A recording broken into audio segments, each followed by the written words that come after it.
Time graph.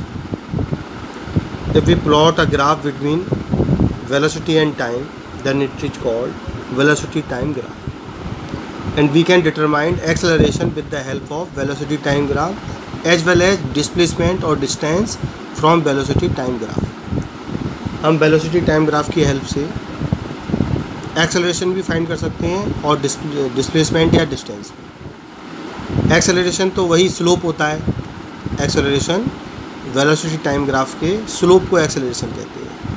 और distance या displacement find करने के लिए हमें कवर्ड एरिया फाइंड करना होता है। वीटी ग्राफ जो एरिया कवर करता है वो फाइंड करते हैं जो डिस्टेंस या डिस्प्लेसमेंट बताता है।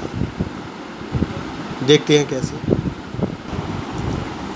We can determine acceleration from VT curve. Acceleration a equal slope of the curve. Slope of the curve means tan theta. Acceleration जो होता है वो टेन थीटा होता है। A equal tan theta. जैसे ये कर्व दिया हुआ है वीटी कर्व।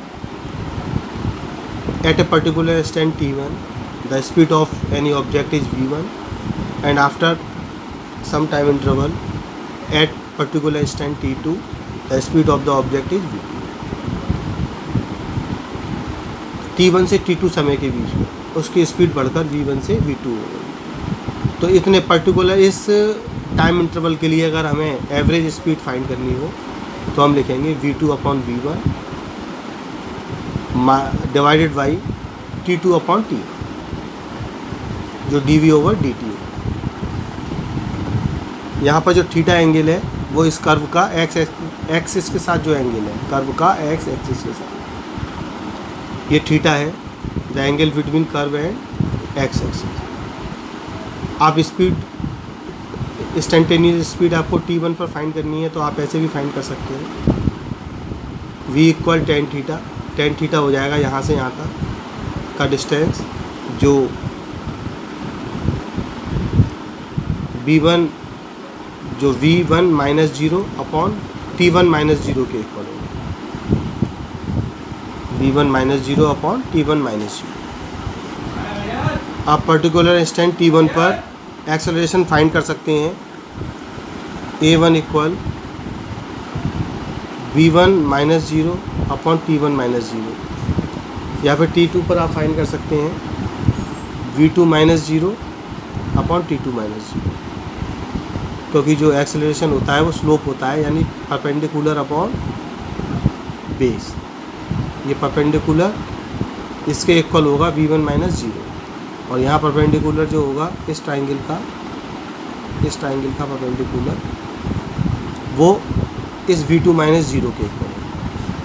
तो टेन थीटा हो जाएगा परपेंडिकुलर अपॉन बेस, और इधर से ये perpendicular upon base. If a1 equal a2 then motion is uniform acceleration. If a1 not equal to a2 then motion is non uniform. तो हम वीटी कर्व से इस एक्सेलरेशन फाइंड कर सकते हैं। ऐसे ही डिस्प्लेसमेंट भी फाइंड किया जा सकता है इसकी हेल्प से।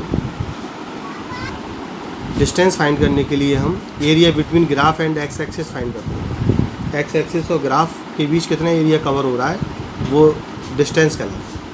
और जब इसे विथ साइन लिया जाता है तो विथ साइन लेने पर डिस्प्लेसमेंट निकल कर आता है। ये हम और अच्छी तरह आगे एग्जाम्पल्स में समझेंगे। आगे कुछ एग्जाम्पल कराएंगे, उसमें डिस्टेंस, डिस्प्लेसमेंट और एक्सेलरेशन निकालना सीखेंगे कैसे निकालते हैं। हमने अभी सीखा कि वेलोसिटी स्लोप होती है कर्व का, यानी v इक्वल टेन थीटा। यहाँ पर जो वेलोसिटी टाइम कर्व है वो जीरो लाइन पर ही बना हुआ है। इसका मतलब वेलोसिटी जीरो है। वेलोसिटी जीरो, थीटा भी जीरो। यहाँ पर वेलोसिटी कांस्टेंट है, चेंज नहीं हो रहा है। तो वेलोसिटी कांस्टेंट रहेगी या वेलोसिटी जीरो रहेगी। दोनों केस में एक्सेलरेशन जीरो होगा, और एक्सेलरेशन होता है टेन थीटा।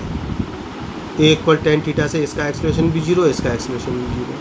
तो दोनों जगह थीटा जीरो है जब स्पीड जीरो है या स्पीड कांस्टेंट है। दोनों ही कंडीशन में एक्सेलरेशन जीरो होगा। तो ए इक्वल टेन थीटा से थीटा भी जीरो है। यहाँ पर एक्सेलरेशन कांस्टेंट होगा क्योंकि पूरे स्लोप के लिए थीटा कांस्टेंट है। पूरे स्लोप के लिए इसमें थीटा कांस्टेंट है। तो यूनिफॉर्म एक्सेलरेशन को रिप्रेजेंट करेंगे।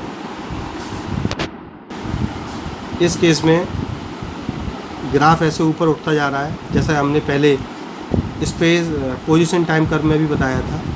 ये लाइन ऐसे करके वर्टिकल होती जाएगी।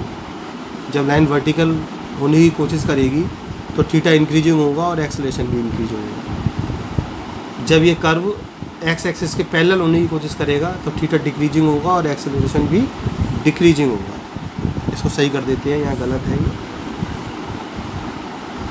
When theta is increasing then acceleration is also increasing. इसकी पहचान क्या है? कर्व वाई एक्सिस के पैरेलल होने की कोशिश करेगा। When theta is decreasing acceleration also is decreasing. इसकी पहचान क्या है? कर्व एक्स एक्सिस के पैरेलल होने की कोशिश करेगा। और यहाँ जब थीटा ग्रेटर देन 90 होगा, 90 डिग्री से ज़्यादा, तो स्लोप नेगेटिव हो जाएगा और एक्सेलरेशन भी नेगेटिव होगा। इस कंडीशन में स्लोप भी नेगेटिव और एक्सेलरेशन भी नेगेटिव। तो ये कुछ वेलोसिटी टाइम कर्व के कुछ एग्जांपल्स थे जो आपको लर्न कर लिए।